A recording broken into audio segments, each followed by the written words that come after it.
नाज़रीन, 1946 के अंदर दो आलमी जंगों के बाद एक ऐसा नया ऑर्डर वजूद में आता है जो इंसानी तारीख में पहली बार था। यानी इसके अंदर फैसला किया गया कि इनडायरेक्ट रूल किया जाएगा। इससे पहले जो भी ताकतें फाते होती थी वो डायरेक्ट रूल करती थी। जैसे आपने बरतानिया का एम्पायर देखा जिसमें बरसगीर बाकी इन तमाम रीजन्स के ऊपर डायरेक्ट उनकी हुक्मरानी की गई। लेकिन दो आलमी जंगों के बाद जो फाते ताकतें थी उन्होंने ये फैसला किया कि हुक्मरानी तो उनकी होगी, दुनिया के ऊपर वो राज तो करेंगे, उनका एम्पायर तो होगा, लेकिन इस एम्पायर की जो फॉर्म है वो जरा डिफरेंट होगी और ये होगा इनडायरेक्ट तरीके से और कुछ रूल्स की बुनियाद के ऊपर होगा। इसीलिए इसको रूल्स बेस्ड ऑर्डर जो है वो कहा जाता है। इसके लिए फिर कुछ इंस्टीट्यूशंस बनाए जाते हैं और आलमी इदारे जिनको आप कहते हैं, जिसमें IMF है, जिसमें WHO है, जिसमें यूनाइटेड नेशन है, जिसमें वर्ल्ड बैंक है, इस तरह के बहुत सारे ग्लोबल इदारे जो है वो इनका वजूद क्याम में लाया जाता है। इसलिए आप देखें कि हमेशा इन इदारों के ऊपर यह तनकीद की जाती रही कि ये न्यू इंपीरियलिज्म की फॉर्म है, जो कि असल में ये थे भी सही कि इनको बनाया ही इसलिए गया था कि जो उनका इंपीरियल रूल है इन ग्लोबल पावर्स का वो कायम रह सके। लेकिन अब आप देखिए ये जो 75-80 साल ये ऑर्डर है ये आपकी आंखों के सामने गिर रहा है। यानी ये जो रूल बेस्ड ऑर्डर है इसमें WHO अमेरिका निकल रहा है, यूनाइटेड नेशन अमेरिका निकल रहा है और IMF उसका क्या मुस्तकबिल है किसी को पता नहीं, वर्ल्ड बैंक बाकी ग्लोबल इंस्टीट्यूशंस उनसे विड्रॉ किया जा रहा है, उनका क्या मुस्तकबिल है, उनकी फंडिंग बंद की जा रही है। यानी वो सब जो है ना उनकी कोई वैल्यू नहीं रही है। अब यूनाइटेड नेशन की आप बात देखिए, यूनाइटेड नेशन ने तो वैसे कभी डिलीवर उस तरह से किया भी नहीं है। यानी जो जनरल असेंबली है वो तो एक डिबेटिंग क्लब बनकर रह गया और जो उसकी सिक्योरिटी काउंसिल है उसमें 5 ऐसी ताकतें हैं जिनके पास वीटो पावर है, तो उसमें दुनिया का क्या मुफाद का फैसला होना है वो उन्होंने अपने मुताबिक ही करना है। तो इन्होंने कुछ ज्यादा डिलीवर भी नहीं किया और अब तो इनकी बिल्कुल जो वैल्यू नहीं रही है मौजूदा। यानी उस जमाने में ये ऑर्डर लाया गया था 80 साल पहले, लेकिन अब एक नया जमाना हम देख रहे हैं, तो अब नए जमाने के तकाजे के मुताबिक एक नए ऑर्डर की जरूरत है। अच्छा, अब इसी दरमियान नाज़रीन क्या हुआ कि जो मगरबी नेशंस थी खास तौर पर उन्होंने इन ग्लोबल इंस्टीट्यूशंस के साथ साथ एक और भी काम किया। उन्होंने आगाज किया प्रोजेक्ट इजराइल का। प्रोजेक्ट इजराइल जो है इसका बाकायदा तौर पर वेस्टर्न नेशंस ने आगाज किया और इसकी जो हिमायत है बाकी जो दो वीटो पावर्स हैं इसकी, आप कह लें रशिया और चाइना, इनकी भी मुकम्मल तौर पर हिमायत हासिल थी। रशिया और चाइना फिलिस्तीन को रिकॉग्नाइज नहीं करते हैं, ये बात नोट कर ले, ये फिलिस्तीन को रिकॉग्नाइज नहीं करते हैं। तो इनकी जो हिमायत है वो भी यानी उस वक्त का सोवियत यूनियन इस प्रोजेक्ट इजराइल के साथ थी। लेकिन अब नाज़रीन क्या हो रहा है, जब वो सारे इंस्टीट्यूशंस और वो सारा ऑर्डर गिर रहा है तो जो प्रोजेक्ट इजराइल है वो भी फॉल कर रहा है, क्योंकि वो उसी के साथ अटैच था और उससे जो काम लिया गया वो भी उसी अंदाज का काम लिया गया जैसे यूनाइटेड नेशन से लिया गया, जैसे बाकियों से लिया गया। हम मिसाल दे रहे हैं कि वो जो काम उनसे लिया गया, अब जैसे बाकी इदारों की कोई अहमियत नहीं है, तो ये जो प्रोजेक्ट इजराइल है ये भी बाकायदा तौर पर इस वक्त फेल हो रहा है, फॉल कर रहा है। और आप देखिए कि यूरोपियंस ने या वेस्टर्न नेशंस ने प्रोजेक्ट इजराइल को इसलिए शुरू किया कि उनका ये दस्ते रास्त बन जाए मिडिल ईस्ट में और आगे एशिया तक, ठीक है। क्योंकि आप देखें ना, ब्रिटेन उस वक्त की सबसे बड़ी पावर, ये यहां से विड्रॉ कर रही थी, इसकी कॉलोनीज खत्म हो रही थी, बरसगीर आपके सामने मिसाल है, तो यहां से ये सारा विड्रॉ कर रहे थे, बाकी भी जगहों से विड्रॉ कर रहे थे। तो इनके एक दस्ते रास्त इनका इजराइल, एक तो अंदर से तहरीक चल रही थी जो ज़ायनिज़्म की तहरीक थी, फिर यूरोप को कई सदियों से ज्यूइश क्वेश्चन का भी सामना था क्योंकि ये 2000 साल पहले वहां पर गए थे और इनकी वजह से बहुत सारे मिसाल थे। तो ज्यूइश क्वेश्चन को हल करने के लिए और अपने दस्ते रास्त के लिए, और चूंकि इनकी भी एक तहरीक थी, तो इस सब के मद्देनजर उन्होंने ये सारा काम किया। लेकिन उनके अपने इंटरेस्ट थे और उस इजराइल का बाकायदा जो क्याम है वो वर्ल्ड ऑर्डर के साथ जुड़ा हुआ था जो उस वक्त कायम किया गया। उसको बढ़ाने में मतलब उन्होंने समझा कि इजराइल जरूरी है कि ये हमारा, देखिए वो तो यूरोप वाले हैं, तो एशिया में उनका जो बरह रास्त अड्डा रहा है वो इजराइल को ये कहा जाता है कि वो एक बेस है, इसके अलावा और कुछ भी नहीं है। वेस्टर्न नेशंस की एक बेस के अलावा वो कुछ भी नहीं है। तो पहले यूरोपियंस और फिर अमेरिका ने इसको गोद ले लिया। लेकिन इस वक्त अगर आप देखते हैं तो ये एक लायबिलिटी बन चुका है। यूरोप तो वैसे भी अपने डिक्लाइन की तरफ जा रहा है, उसकी इकोनॉमी की आप हालत देखिए, 500 साल जो यूरोपियंस इक्तदार है उसकी जो हेजेमनी है और ओवरऑल जो वेस्टर्न हेजेमनी है 500 साल, उसका जो मोनोपोली है दुनिया के ऊपर वो खत्म हो रही है। अब इसके मुकाबले में जो बड़ी पावर्स हैं, ईस्ट से भी उनका राइज हो रहा है और ओवरऑल जो ग्लोबल साउथ है वो ब्रिक्स की सूरत में भी राइज कर रहा है, यानी वो जो मोनोपोली उनकी है वो हम खत्म होती हुई देख रहे हैं। तो इजराइल डिलीवर नहीं कर पा रहा जिसके लिए उसको बनाया गया था, जिसके लिए उसको फंड किया जाता रहा। वैसे तो इजराइल ने कभी भी डिलीवर नहीं ना किया, मतलब इसने सिवाय वेस्ट को मुख्तलिफ जंगों में घसीटने के और कुछ भी नहीं किया। इस वक्त जो वेस्ट का आप सवाल देख रहे हैं उसमें अब ये सब का इत्तेफाक है, जो 20-25 साल मिडिल ईस्ट में और बाकी जंगें चली हैं नेतन्याहू और इजराइल की वजह से, ये उसी का रिजल्ट है जो इस वक्त वो देख रहे हैं। तो वैसे तो इजराइल ने कभी भी डिलीवर नहीं किया, लेकिन बुनियादी बात क्या, अब बड़ी स्पेशल वीडियो हम आपके सामने रख रहे हैं। बुनियादी बात क्या है कि देखें, उस वक्त यूरोप वेस्ट पावरफुल था, इकोनॉमीज बड़ी थी, फर्क नहीं पड़ता था, दे दिए बिलियंस ऑफ डॉलर्स, दे दिए, जंगों में चले गए। भाई ना सामने कोई पावर राइज करने वाली है, ना कोई इतना ताकतवर है, ना किसी की इकोनॉमी बड़ी है, तो फर्क नहीं पड़ता था। लेकिन अब अगर आप देखें तो फर्क पड़ता है। यूरोप की इकोनॉमी की हालत, फ्रांस और बर्तानिया जैसी दो बड़ी पावर्स सऊदी अरेबिया से इन्वेस्टमेंट मांगने आई हैं, और अभी इटली भी आया इन्वेस्टमेंट मांगने के लिए। वो ना वो इकोनॉमीज हैं, ओवरऑल पॉलिटिकल और बहुत सारे मसाइल हैं। और अगर हम अमेरिका को देखते हैं तो अमेरिका जो है ना वो अब वॉर्स को अफोर्ड नहीं कर पा रहा है। ये जो आपको ट्रंप नजर आ रहे हैं ना, आपके सामने है, ट्रंप कोई बहुत विजनरी लीडर है या कोई ऐसा अजूबा आ गया है कि अमेरिकन उसको सामने लेकर आए कि भाई ये पता नहीं क्या कर देगा। बेसिकली जो ट्रंप है वो इस चीज का रिजल्ट है, जो ये सारी जंगें हुई हैं, जो अमेरिकन के अंदर गुस्सा है, ये उसका रिजल्ट है ट्रंप, कि ये हमारी जंगें नहीं थी, सिर्फ ये उसका रिजल्ट है आपके सामने ट्रंप। तो अमेरिकन सोसाइटी, अमेरिका किसी नई जंग के लिए जो नेतन्याहू छेड़ना चाहता है, इजराइल छेड़ना चाहता है, वो अफोर्डेबल ही नहीं है। अमेरिका इस वक्त क्या कर रहा है, आप देखिए, अमेरिका का फोकस जो है वो इस वक्त हो चुका है इकोनॉमी के ऊपर, सारा फोकस उनका इकोनॉमी के ऊपर है।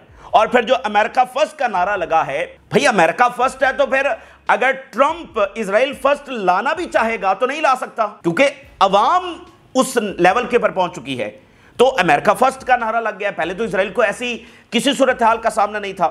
अच्छा, फिर आप देखिए जो अरब्स हैं, इनके साथ इंगेजमेंट जो है वो किस हद तक बढ़ रही है। यानी जिस प्रोजेक्ट के लिए लाया गया था इजराइल को, अब ना तो उसकी जरूरत कहीं पर है और भी ऑप्शंस अवेलेबल हैं। बाकी रीजन्स के साथ इंगेजमेंट बढ़ रही है, अरबों के साथ इंगेजमेंट। मैं मिसाल आपको देता हूं, 50s के अंदर अगर आप जाएं तो अमेरिका ये चाहता था कि जो इजिप्ट है, ये अमेरिका का स्पेशल स्टेटस इसको हासिल हो, यानी कि ये उसकी दस्ते रास्त, ये उसकी फ्रंट लाइन स्टेट बने इजिप्ट। लेकिन इजिप्ट जो है वो सोवियत यूनियन के कैंप के अंदर चला गया, तो अमेरिका के कैंप में उस तरह से नहीं गया जिस तरह से वो चाह रहे थे। तो इसलिए अमेरिका ने फिर इजराइल को सही मानों के अंदर जो है वो गोद लिया है। तो वो किसी और को बनाना चाहते थे, लेकिन फिर इजराइल को बनाया। तो वही ऑप्शन उस अंदाज में आज देखिए कि इजराइल कोई ऐसी बात नहीं है कि अमेरिका के लिए कोई ऐसी पहली टॉप प्रायोरिटी था। तो आज जब नई दुनिया है, नए मामलात हैं, नए तकाजे हैं, नए ऑप्शंस यहां पर हैं, और फिर आप देखिए कि इजराइल को हमेशा से इस बात का अंदर ही अंदर खौफ रहा है कि एक ना एक दिन ये जो वेस्टर्न नेशंस हैं ये उनको छोड़ देंगी, ये उनको अबंडन कर देंगी। इसीलिए, और ये बातें वो हैं जो ऑन रिकॉर्ड हैं, जो एस्टैब्लिश फैक्ट्स हैं, वो हम आपके सामने रख रहे हैं। इसीलिए ज्यूइश सुप्रीमेसी काम की गई। अब ये जो दुनिया के ऊपर ऑर्डर है, ये इनका तो नहीं है, वो तो क्रिश्चियंस का ऑर्डर है, उनका वर्ल्ड ऑर्डर है, लेकिन इन्होंने एक अपनी सुप्रीमेसी कायम की, ठीक है, ताकि ये हमेशा उनके साथ कनेक्टेड रहे, पीपल टू पीपल जो कांटेक्ट है वो इस तरह से, और उनकी सोसाइटी के अंदर इस तरह से जुड़ जाएं, उनकी पॉलिटिकल एलीट के अंदर इस तरह से जुड़ जाएं कि कभी कोई सवाल ही पैदा ना हो, वो छोड़ना भी चाहें तो इजराइल को ना छोड़ सके। लेकिन ये तो फिर आखिर एक ना एक दिन खत्म होना ही था, क्योंकि इजराइल ने वक्त के साथ साथ अपने आप को बदला नहीं है। और ये बात हम पहले भी कहते रहे कि इजराइल ने अपने आप को नॉर्मल स्टेट नहीं बनाया है, इजराइल ने अपने आप को ताकत की बुनियाद के ऊपर कायम किया, और आज तक वो इसी उसूल के ऊपर खड़ा है। उसने रीजन में मर्ज होने की कोशिश नहीं की, उसने यहां के इंसानों को इंसान समझने की कोशिश नहीं की, इनके साथ को एग्जिस्ट करने की कोशिश नहीं की, बल्कि हमेशा एक कॉलोनी के तौर पर ही रहना उसने पसंद किया है। तो ताकत की अच्छी बात यह है कि ताकत आपको जो आप चाहते हैं वो दिलवा तो देती है, लेकिन वो देर पा नहीं होती है, ठीक है ना। इसलिए ये जो नारा है पीस थ्रू स्ट्रेंथ, ये इसलिए देर पा नहीं हो। तो ताकत की बुनियाद के ऊपर जब तक आपके पास ताकत है, तो 80 साल तो हो गए हैं, ओवरऑल 100 साल हो गए इनको यहां पर, जब से इनकी माइग्रेशन शुरू हुई है, तो 100 साल हो गए हैं ना, ताकत की बुनियाद पर ही वो आए और आज तक कायम है। लेकिन जिनकी ताकत के ऊपर, यानी जिनके कंधे के ऊपर रखकर ये बंदूकें चला रहे थे, उनका कंधा अब उस बंदूक का बोझ उठाते उठाते थक चुका है। तो इनकी जो मनमानी है, इनकी जो हेजेमनी उनकी वजह से काम थी, वो अब उस तरह से अवेलेबल नहीं है। तो ये तकाजे जो है वो बदल रहे हैं और पूरी तरह से बाकायदा तौर पर जो इजराइल है, प्रोजेक्ट इजराइल, वो फेल हो रहा है, वो फॉल हो रहा है, यानी गिर रहा है। और हम बढ़ रहे हैं फलस्तीनी राइट्स की तरफ, फलस्तीनी रियासत की तरफ, और जो स्टेटस को है, यानी कि इजराइल एक ऑक्यूपेशन के तौर पर मौजूद है, ये स्टेटस को खत्म होने जा रहा है। इजराइल का जो ऑक्यूपेशन है वो खत्म होने जा रही है। अच्छा, अब मैं आपके सामने कुछ खबरें भी मजीद रखता हूं। एक तो वो जो ऑन ग्राउंड जंग लड़ी गई है, उसके असरात आप देख रहे हैं कि इजराइल कोलैप्स की तरफ बढ़ रहा है। और आप जरा देखिए, एक के बाद एक खबर इस तनाजुर में जो मैंने आपके सामने रखा है कि इजराइल फॉल कर रहा है, एक एक महाज के ऊपर ऐसी खबरें आ रही हैं कि इजराइल को पूरी तरह से धचका लग रहा है। सबसे पहले जरा देखिए नाज़रीन, जो अरब वर्ल्ड है, प्लान ऑलमोस्ट तैयार हो रहा है, प्रेजेंट होने के करीब है कि जो गजा है उसको रीबिल्ड किया जाए। बहुत बड़ा धचका, यानी इजराइल तो किस तौर पर नहीं चाहता, और जो ट्रंप का प्लान है वो तो डिस्प्लेसमेंट का है। लेकिन हमने आपको पहले दिन से बताया कि ट्रंप को छोड़ दे, वो क्या बात कर रहा है, और जो उसका डिस्प्लेसमेंट वाला प्लान है कभी कामयाब हो ही नहीं सकता। तो इजरायली जो हारे हुए हैं, जो रेजिस्टेंस को खत्म नहीं कर सके, जो फलस्तीनियों को विल नहीं तोड़ सके, अब वो इस बात के ऊपर बैठे हुए थे कि अमेरिका आएगा और फलस्तीनियों को डिस्प्लेस करेगा। तो वो तो होने वाला नहीं है, बल्कि अरब्स और यूएस इस बात के ऊपर कोऑर्डिनेशन के अंदर हैं, और रशिया चाइना इस बात के ऊपर पूरी तरह से मुत्तफिक है। गजा को रीबिल्ड किया जा रहा है, इसके हवाले से प्लान्स बाकायदा लाया जा रहा है। बेन गवर, समूतरिच और जो नेतन्याहू है, बहुत बड़ा इनको धचका है और ये अपने अंजाम की तरफ तेजी के साथ बढ़ रहे हैं। हम इनके किसी मजीद शैतानी मंसूबे को रूल आउट नहीं कर रहे हैं। शैतान जाते जाते भी अपना वार आखिरी करेगा, उसकी हम बात नहीं कर रहे हैं। हम ये बात कर रहे हैं कि खेल खत्म हो रहा है। ये कोई और वार करें, कोई दोबारा जंग छेड़ने की कोशिश करें, कुछ भी हासिल होने वाला नहीं है। खेल जो है ना वो बेसिकली अब खत्म हो चुका है। जो मिडिल ईस्ट की कोऑर्डिनेशन है, वो मतलब पूरा मिडिल ईस्ट इसके ऊपर कोऑर्डिनेट कर रहा है। और जो अमेरिकी हाई ऑफिशियल्स, 3 सबसे बड़े ओहदेदार हैं जो इस वक्त मौजूद है मिडिल ईस्ट पे, स्टीव विटकॉफ जो इसके अलावा नेशनल सिक्योरिटी एडवाइजर है, और जो सेक्रेटरी खारजा है, 3 सबसे बड़े आला ओहदेदार, एक लफ्ज भी उन्होंने डिस्प्लेसमेंट ऑफ पैलेस्टीनियन का इस्तेमाल नहीं किया है, बल्कि उनके साथ डिस्कशन क्या हो रही है कि रीबिल्ड किस तरह से गजा को करना है। जरा देखिए, टाइम्स ऑफ इजराइल की खबर हम आपके सामने रख रहे हैं। Egypt set to propose Gaza secure areas where Palestinians will live up as strip rebuild. कोई फलस्तीनियों को डिस्प्लेस नहीं किया जाएगा, बल्कि गजा की सिक्योरिटी, फलस्तीनियों की सिक्योरिटी, उनके लिए रीबिल्ड। भाई वो तो गजा पर कब्जा चाहते हैं ना। रेजिस्टेंस की मौजूदगी, फलस्तीनियों की मौजूदगी तो उनका इख्तिताम है, और वो ये कह चुके हैं कि हम तब तक जंग नहीं रोकेंगे जब तक हमारे वॉर गोल्स अचीव नहीं हो जाते। क्योंकि अगर हमारे वॉर गोल्स अचीव ना हुए तो गैलेंट और नेतन्याहू का बयान ऑन रिकॉर्ड है कि ये फिर हमारी इस रीजन के अंदर कोई जिंदगी नहीं होगी। ठीक है, तो ये तो गजा रीबिल्ड होने जा रहा है, तो ये तो उनके प्लान का हिस्सा नहीं है। तो धमकियां, मंसूबे, ख्वाहिशें, वो सब खेल जो है ना खत्म हो चुका है। अब आप देखिए, officials have been discussing the plan with European diplomats. इस यूरोप, रशिया, चाइना, ये सारी पार जो हैं इस बात के ऊपर मुत्तफिक हैं और कोऑर्डिनेशन के अंदर हैं। And with Saudi Arabia, Qatar, UAE, ये मतलब इजिप्ट जो है वो जॉर्डन, सऊदी अरेबिया, ये कतर, यूएई, ये सारे भी आपस में कोऑर्डिनेशन कर रहे हैं। And ways to fund reconstruction including international conference Gaza के ऊपर बुलाई जा रही है कि रिकंस्ट्रक्शन और फंडिंग वगैरह इसके ऊपर सारा मामला है। और अरब्स इसको फंड करेंगे, मिडिल ईस्ट कंट्रीज करेंगे, और साथ एक इंटरनेशनल जो कॉन्फ्रेंस है वो भी बुलाई जा रही है। अच्छा, इसके बाद आप जरा आगे देखिए, बरतानिया जिन्होंने सबसे पहले इसको गोद लिया, बाल्फोर डिक्लेरेशन हुआ, जिन्होंने इनको सरजमीन लाकर दी, ठीक है, सारा कुछ बुनियाद उन्होंने रखी। बरतानिया से आज क्या खबर सामने आ रही है? 60 ब्रिटिश लॉ मेकर्स, यानी जो उनके एमपीज है, मेंबर ऑफ पार्लियामेंट है, demand ban on imports from Israeli settlements. तिजारत के ऊपर पाबंदी लगाई जाए। 60 ब्रिटिश एमपीज की खबर आपके सामने रख रहे हैं, ये अभी कुछ देर पहले खबर है। They believed resolving decades of conflict. ये बड़ी इंपॉर्टेंट बात है, यही असल एहसास है कि बस बहुत हो गया। देखिए, सालों का ये तनाजा है, इजराइल ना नॉर्मल स्टेट बन सका, ना इजराइल मुकम्मल तौर पर अपने आप को रीजन में जम कर सका, ना इजराइल ग्रेटर इजराइल बन सका कि उसकी ऐसी हेजमनी हो जो ताहयात हो, ना वो कोई अमन ला सका। जंगे आप मुसलसल तो जारी नहीं रख सकते, ये जंगों ही की वजह से तो यूरोप का बेड़ा गर्क हो गया है। तो फिर एक बड़ी इंपॉर्टेंट बात मैं आपके सामने रखूं, ये रेजिस्टेंस के लीडर्स का विजन था जो उन्होंने इसके मुताबिक जंग लड़ी। देखें यूरोपियंस को इस वक्त सबसे बड़ा मसला क्या आ रहा है, वेस्टर्न नेशंस को सबसे बड़ा मसला क्या आ रहा है कि गजा फलस्तीन एक ऐसा मसला है जो उनकी सोसाइटीज को इंपैक्ट करता है। लड़ाई यहां पर होती है, सड़कें और यूनिवर्सिटीज उनकी भर जाती हैं। इस वक्त बरआज़म अफ्रीका में बहुत सारी लड़ाइयां हो रही हैं। सूडान एक इस्लामी मुल्क है और इतनी भयानक खाना जंगी हो रही है कि आप सोच भी नहीं सकते। क्या वेस्टर्न नेशंस में मुजाहरे हो रहे हैं? तो ये एक ऐसा मसला है क्योंकि देखें उन्होंने ये किया ना, ये नाइंसाफी किसने की? यूरोप ने की। तो इसलिए जब यहां पर नाइंसाफी और आगे बढ़ती है, जब इजराइल जुल्म करता है, इस तरह का कोई मामला होता है, तो वहां पर मुजाहरे होते हैं। तो अब यूरोपियंस कह रहे हैं कि हम 100 साल हो चुका है और फिर कब तक इस एहसास निदामत को उठाया जाए कि एक जुल्म हुआ और वो जुल्म आगे से आगे बढ़ता चला जा रहा है। और अब चूंकि मॉडर्न टाइम है, मॉडर्न मीडिया है और जो मगरबी अवाम है उनके सामने असलियत भी इसराइल की आ चुकी है, तो इसलिए अब वो कह रहे हैं कि अब वक्त आ चुका है कि डेकेड्स लॉन्ग जो कॉन्फ्लिक्ट है इसको अब बाकायदा रिजॉल्व कर दिया जाए, इसको अब हल कर दिया जाए।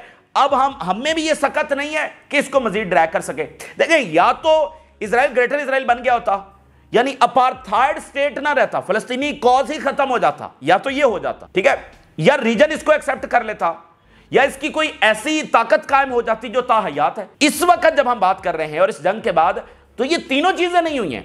इजराइल एक अपार्थाइड स्टेट के तौर पर मौजूद है, ग्रेटर इजराइल का कोई चांस नहीं है, हेजेमनी उसकी कोई वो पूरी तरह से ब्रोक कर चुकी है, रीजन उल्टा पीछे हट चुका है, जिन्होंने कॉपरेट किया भी था वो भी पीछे हट रहे हैं, ठीक है। तो इसलिए वो कह रहे हैं कि जो करना था 100 साल दिए हमने इसराइल को और सारी सपोर्ट की है, उसके बावजूद इसराइल मतलूबा नताज हासिल नहीं कर सका। तो अब ये लायबिलिटी, ये भी ठीक है कि जो कुछ हो वो इसराइल तक महदूद हो, इसराइल जो करता है करता रहे, लेकिन यूरोप इंपैक्ट होता है ना, यहां की जंगों से यूरोप इंपैक्ट होता है। शाम में जो जंग इसराइल ने छिड़वाई, जो इराक में छिड़वाई, जो लिबिया में हुई, यहां से माइग्रेशन यूरोप में हुई, उस माइग्रेशन का, रेफ्यूजीज का ये सारा बेड़ा गर्क आप देख रहे हैं जो यूरोप का हो रहा है, इकोनॉमिक पॉलिटिकल ये सारे क्राइसिस उन जंगों के हैं, उनके असरात अब जो है वाज़े नजर आ रहे हैं। वो कह रहे हैं अब हम ये बोझ नहीं उठा सकते and trade and investment ties with Israel do not meet the required standards. Israel के साथ ट्रेड बैन जो है वो लगाया जाए। किसने सोचा था कि ये ऐसा होगा? ये वही बरतानिया है जब 7 अक्टूबर के बाद बरतानवी वज़ीर-ए-आज़म असलहे के जहाज के अंदर इसराइल में उतरा था। ये कभी ऐसा नहीं हुआ भाई, बरतानिया का प्राइम मिनिस्टर है, उसको अलग जहाज में, भाई असलहे के जहाज के अंदर वो उतर रहा है। तो ये वही बरतानिया है। ऑस्ट्रेलिया से जरा देखिए क्या खबर सामने आ रही है। Sydney sanctions Israeli companies investment occupied Al Quds. आज ऑस्ट्रेलिया ने जनाब सैंक्शंस लगा दिए इसराइल के ऊपर।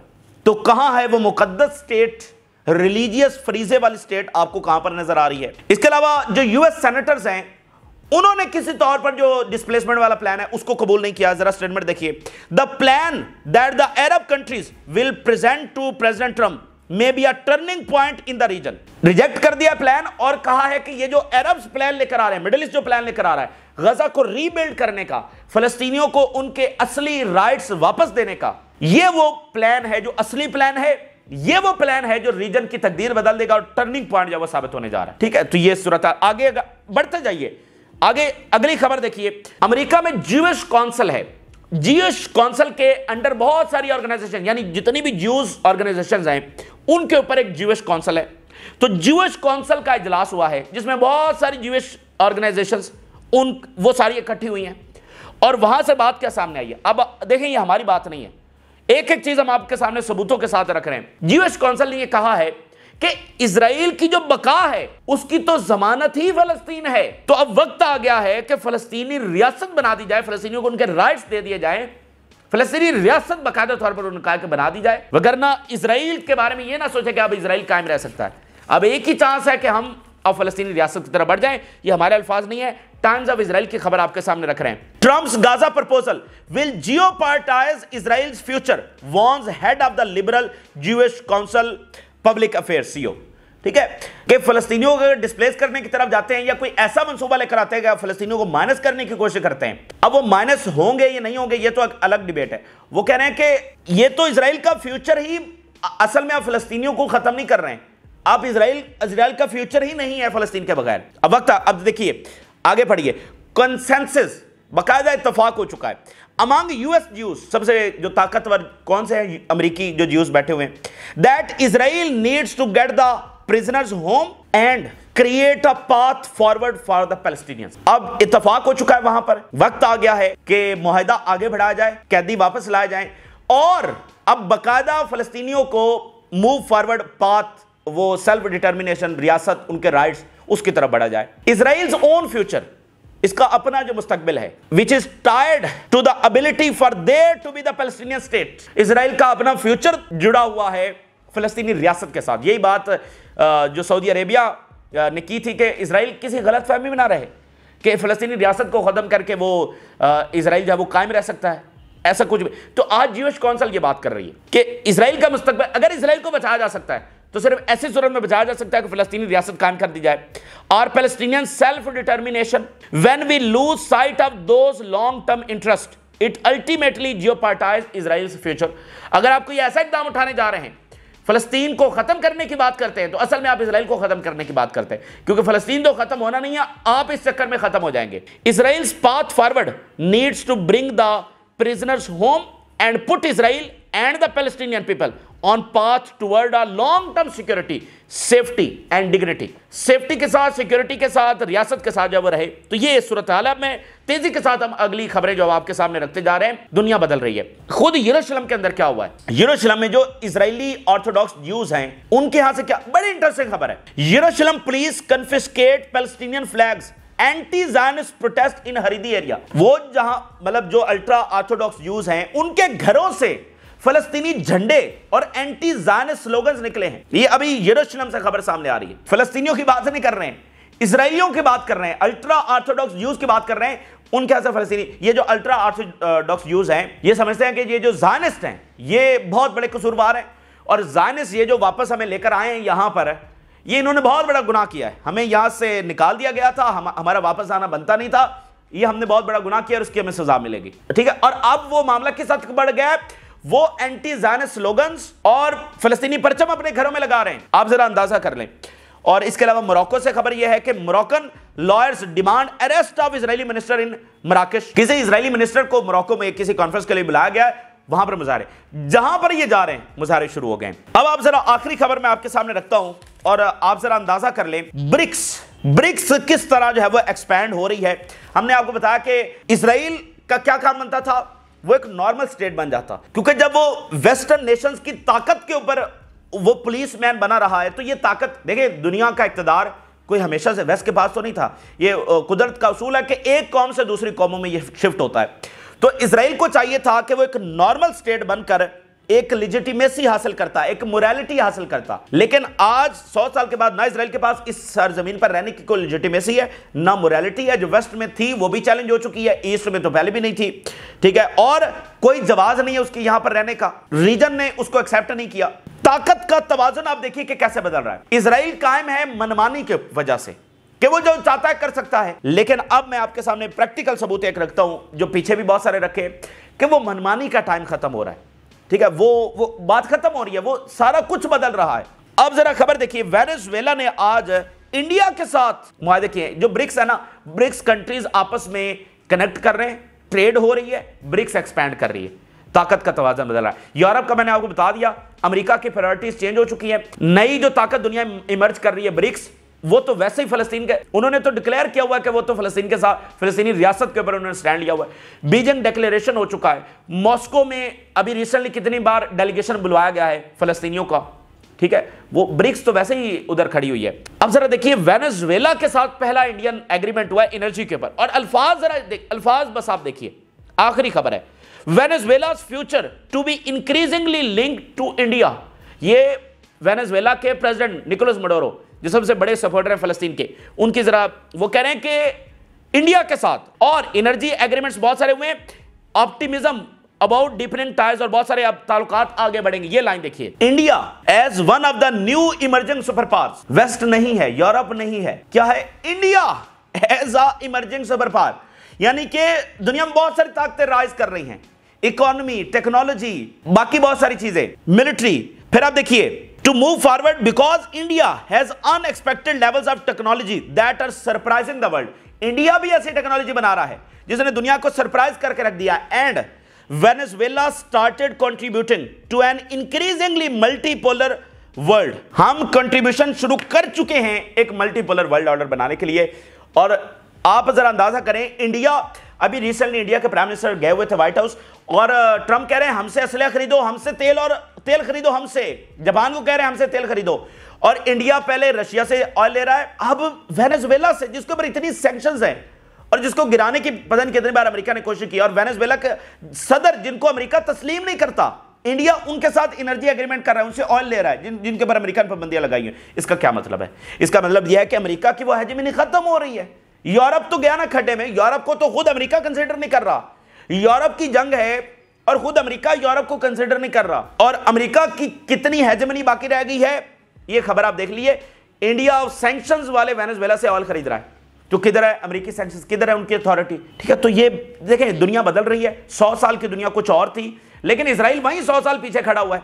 ये जंगी तैयारे, ये न्यूक्लियर, ये कोई बका की जमानत नहीं होती जब आप इस तरह से आते हैं. देखें, जो लोग हैं जिनकी लैंड है वो तो रहते हैं, लेकिन जब आप बाहर से आते हैं तो फिर आपको कुछ तकाजे पूरे करने होते हैं. आप हमेशा बदमाश बन के नहीं रह सकते, ठीक है ना. तो बदमाशी के आप 100 साल तक बदमाशी कर ली ना, तो आप नहीं सुधरे, आपको समझ नहीं आई, तो ताकत बदल रही है. एक वक्त में मुसलमानों से छीन ले गई थी, लेकिन अब मुस्लिम पावर जो है वो भी एक तो उनका रिवाइवल हो रहा है, बड़ी इस्लामिक पावर्स, और दूसरी तरफ वेस्ट से इक्तदार लेकर ईस्ट में शिफ्ट हो रहा है. वो जो एक मोनोपोली होती है ना, मतलब देखें इजराइल जो कर रहा है करता रहे, कोई पूछने वाला नहीं, वो दुनिया नहीं है, ठीक है ना, वो नहीं है. तो इसीलिए ये प्रोसेस शुरू हो चुका है. आने वाले दिनों में इसके ऊपर और आपको काम नजर आएगा. दरमियान में अगर नेतन्याहू कोई ऊपर नीचे कोई जंग कोई ऐसा वैसा करने की कोशिश करता है, जो कि आखिरी हद तक इजराइल करेगा, लेकिन बस इख्तिताम इजराइल इख्तिताम की तरफ बढ़ रहा है और हर नई मिस्टेक उसके अंजाम को तेज करेगी.